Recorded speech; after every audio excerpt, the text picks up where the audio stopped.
Hello guys and gals of the internet, this is Mikhail of YouTube, Mixer.com and Twitch TV, and it is time to bring back the playthrough of Metal Gear Solid 3 Snake Eater. Oh boy. So, Metal Gear Solid 3 is actually the whole origin story of the Metal Gear saga as a whole, and it features around the Big Boss era. Or at least kind of the start of it, really, because this is the two most notorious missions of Big Boss before he becomes it. And if you guys don't know who Big Boss is, he basically gets mentioned a lot in the first two games, but really didn't get his own game till now in a prequel story. So, yeah.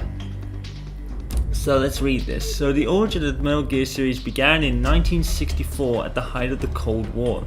Naked Snake, which was his codename at the time, the man who would later become the legendary soldier known as Big Boss, heads to the Soviet territory to help the scientist Sokolov defect to the West. However, the mission ends in failure when Snake's mentor, a female soldier known as the Boss, unexpectedly defects to the Soviet Union. And if you guys are up on your Metal Gear Solid lore, you'll know that there was a whole kind of side plot as to why that was the case. I think it's actually mentioned at the end of this game in some form of term, if I remember rightly. With the fate of the world hanging in the balance, Snake is forced to question the meaning of loyalty as he embarks on a lone mission to kill his former mentor. Now, I have only ever played Metal Gear Solid 3 three times in total, I think. I played it when the HD collection for Metal Gear Solid first came out back in, is it 2011 or 2010? I think it was one of those years. And the second time I played it in my Metal Gear Solid Marathon for 2013. And yeah, so this is actually my third time playing it. Oh boy. I've got to sign in apparently, I don't know what that's about. I hope I haven't disconnected. Now Metal Gear Solid 3 is drastically different to Metal Gear Solid 2. It's and I haven't played it in 5 years, so I'm going to be incredibly rusty here, and my original playthrough of this game was really not that great either. I'm not very good at this game, I'm going to say that right now. I suck because it kind of relies on stealth a lot more than, say, Metal Gear Solid 2, because Metal Gear Solid 3 really it tries to put you in the setting it's in. You don't have a Soliton radar. You have a radar, but it's running on a battery. But basically, you play like you're in 1964. It really does feel like you're in a 1964 era with the guns you have, the way you have to hunt for food, and that's an added element in this game. Don't worry though, the food element of this game actually isn't as difficult as I feared it was, because when I first heard that you had to eat food to maintain stamina, I was like, oh goodness me, how is that gonna work? But it's actually not that bad. It's actually not as difficult and as daunting as you think. The difficulty in this game is the stealth, because I've noticed, and I could be completely wrong, but when I played this game was the camouflage index doesn't really work. I always seem to get spotted even if I'm hiding in the grass. So I don't know whether I was just doing that wrong, or maybe there were just like other factors in there, I don't know. I think this is all what I want to do, so that's good.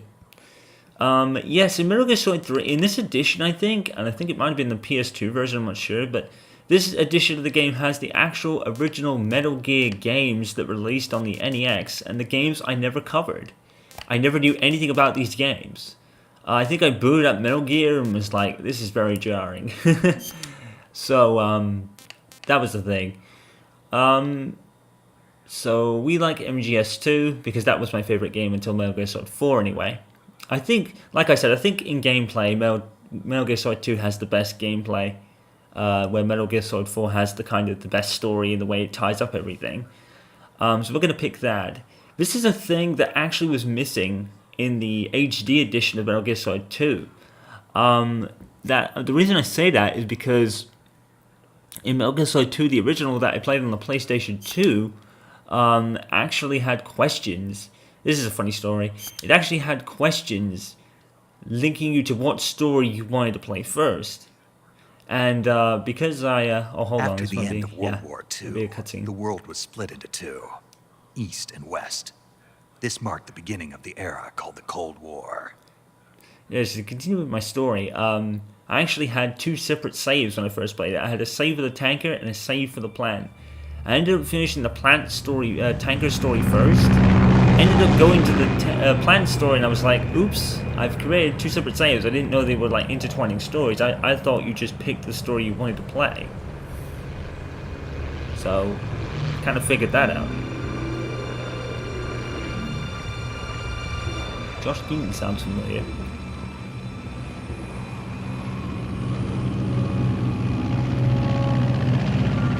Yeah, literally no one from the previous Metal Gear games were in this. They had a completely new cast aside from David Hayter. Approaching Soviet airspace. 20 minutes to drop off. Commencing internal depressurization. Equipment check. Arm main parachute. All right. You ready to go? Drop zone still showing a high pressure mass.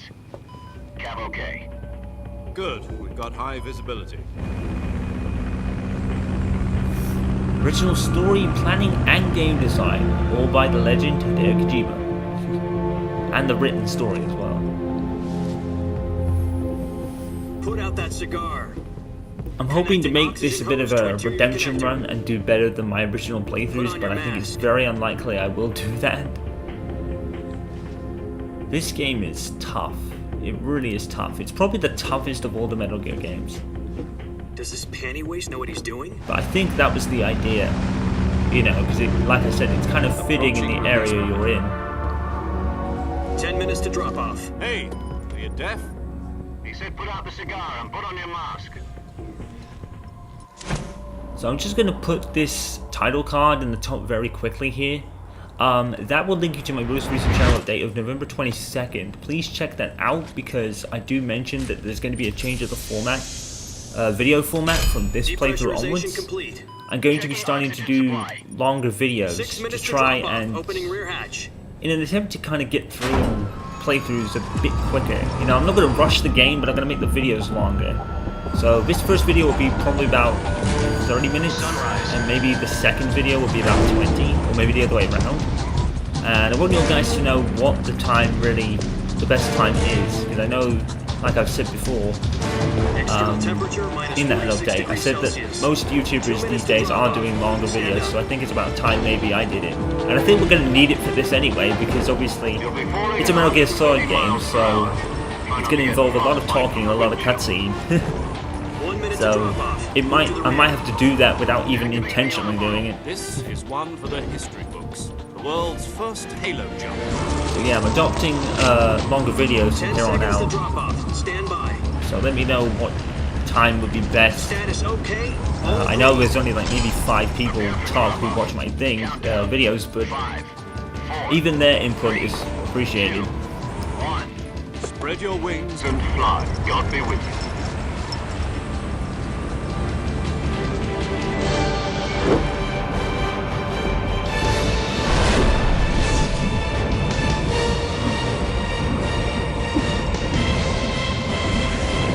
I'm Naked Snake. I was a diver in my former life.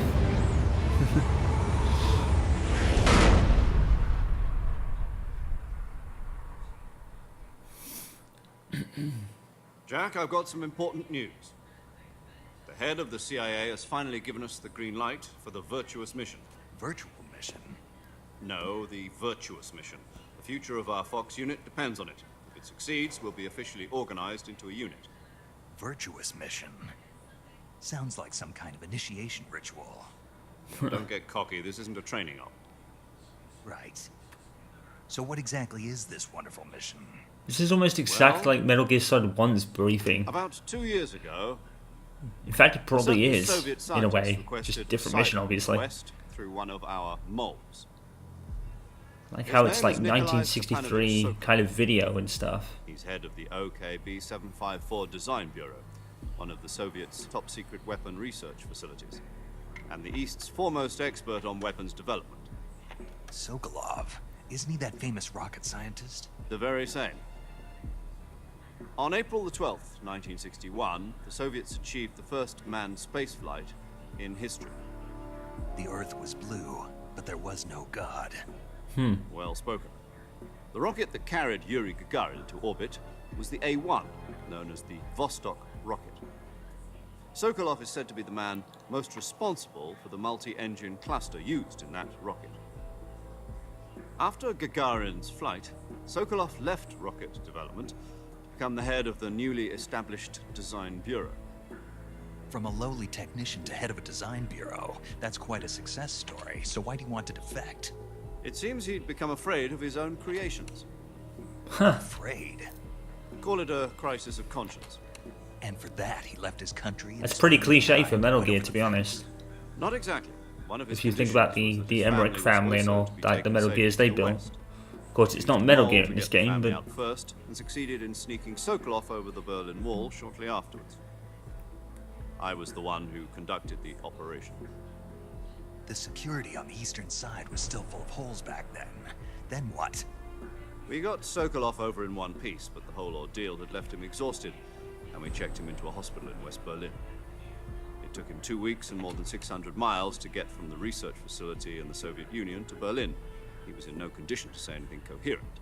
well, that's obvious. And it was only a week later that we had something much bigger on our hands. The Cuban Missile Crisis. October the 16th, 1962, President Kennedy received word that the Soviets were in the process of deploying intermediate-range ballistic missiles in Cuba. The President demanded that the Soviets dismantle and remove the missiles. At the same time, he announced a naval blockade to prevent further missile shipments from reaching Cuba. But the Soviets didn't back down, instead placing their armed forces on secondary alert. Soviet transport ships carrying missiles continued on course towards Cuba. US and Soviet forces went on alert for an all-out nuclear war. Frantic negotiations were conducted through the UN's Emergency Security Council and unofficial channels to end the hair-trigger standoff.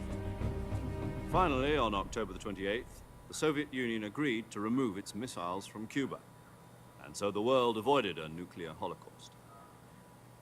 But in order to get the Soviets to pull their missiles out, we had to make a deal. You mean the one where the US agreed to remove its IRBMs from Turkey? No. The Jupiter IRBMs deployed in Turkey were obsolete, and we were going to get rid of them anyway. They had no strategic value whatsoever to either the US or the Russians. Well, The Turkey deal yeah. was a ruse, a cover story that was fed to the other intelligence agencies around the world. Now what does that sound like to you? Sokolov. If you're up on my your Metal Gear Solid lore, you know what that kind of leads to. You mean the Soviets Or pulled links out to of at Cuba least. just to get their hands on Sokolov? That's right. What the hell was he working on? At the time, we had no idea. We were running out of time. It was either give up Sokolov or risk full-scale nuclear war. In the end, we had no choice. President Kennedy gave in to Khrushchev's demand. The next day, I got Sokolov out of the hospital, handed him over to agents on the eastern side. Sokolov kept on screaming, "Save me," until he disappeared from my sight. Huh. Then a month ago, we received some new information from one of our moles. These guys have a lot of moles, don't they? Yes. He was taken back to the research facility and forced to continue working on the weapon in question under KGB supervision. What's more, it's on the verge of completion. So what kind of weapon is it? Something to do with space rockets? No, missiles. Same technology. I guess you're right. We don't know the details, but it appears to be a new kind of nuclear device. For half a year now, the I already know Soviets what have it been is. conducting frequent nuclear tests at Semipalatinsk. Something to do with the weapon, I assume. We're talking about a secret weapon so big that Khrushchev was ready to pull out of Cuba to get it back. Is Sokolov Yeah, still pretty in the much. facility? No, according to our intelligence, he's in Selinoyarsk, a place in the mountains about 3 miles to the west that's known as the Virgin Cliffs. The Virgin Wow. Cliffs. Nice name for a virtuous mission. They moved know, from right? there just recently. Why? Apparently, they're conducting a field test of the weapon, but it's our best chance to get him back. This Ah. mission would never have been possible if he was still in the research facility. This is our last chance. Sokolov must have known that too when he contacted us. So basically, we rescued him to give him back to rescue him again. It's like yo-yo string.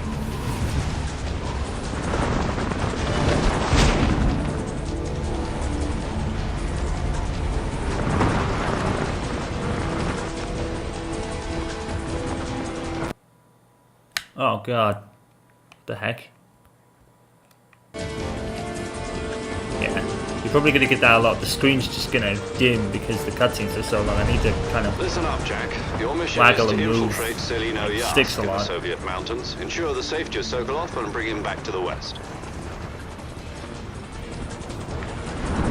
I need to be aware of that.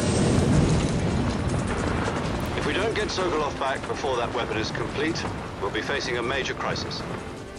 The clock is ticking.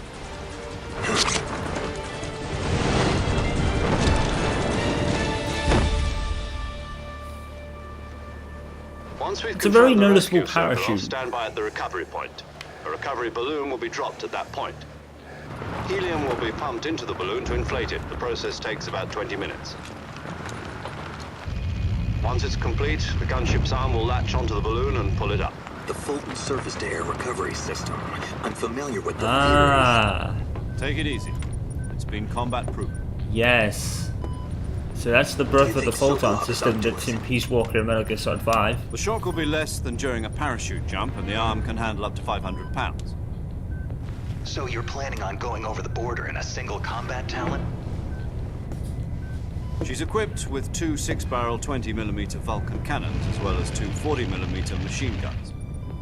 Sounds like she could hold her own against a battalion of tanks. Pretty much. Even with the fuel in the reserve tank, we're facing a 4-hour time limit. If all goes well, it shouldn't take more than a few hours. But this is a Hideo time for Kojima dinner. game, so we're probably going to But get half-hour anything cutscenes goes in the middle wrong. of it. You'll be eating dinner, breakfast. And all the rest of your meals in the jungle. See, it makes it quite urgent. It's like, oh, we're on a 4-hour time limit, but we're also in a Hideo Kojima game, so we're going to have cutscenes in the middle of it to waste time. Waste mission time. I never understood that logic. I was like, but we're the Hideo Kojima games. We're going to be sitting watching the cutscenes for half an hour at least. No need to sound so urgent.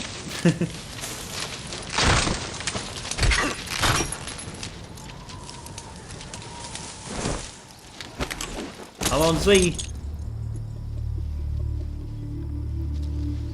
And discount Metal Gear Solid 2 Sons of Liberty.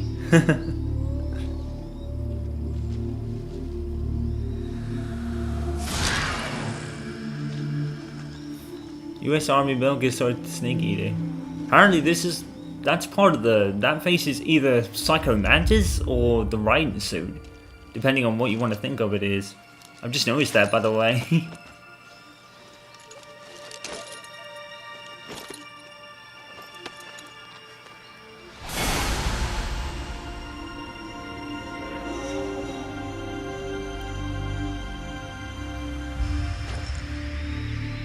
Ah, look who it is. That's what you get when you pick Metal Gear Solid 2. So basically it references, there's Metal Gear Solid 2 references everywhere. So it kind of gives you a Raiden mask and the whole suit.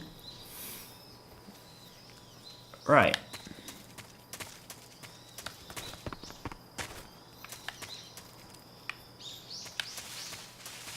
Where are we going? I think we're supposed to get a call at this point. Yeah, bear with me. I've not played this in 5 years, so. Alright, I think we go this way. Yeah, here we go. I was going the wrong way. I thought it would kind of call automatically no You matter where you copy? went, but You're obviously already not. in enemy territory, and somebody might be listening in. From here on out, we'll be using code names to refer to each other. Your code name for this mission will be Naked Snake. I'll be referring to you as Snake from now on. You're not to mention your real name. Snake? What, you don't like snakes? What do you mean? You've eaten one before, haven't you? In survival training? I'm glad to hear that. I don't know if I'd ever order one in a restaurant, but... Be careful, you might not have a choice. What about you, Major? What should I call you? Let's see. I'll be Tom. Call me Major Tom. Oh, and Snake, Discount Yeah. David Bowie? the crew isn't watching anymore. You can take off the disguise now. Good idea. This isn't right. Well, Time for only the snake to song, shed but his skin.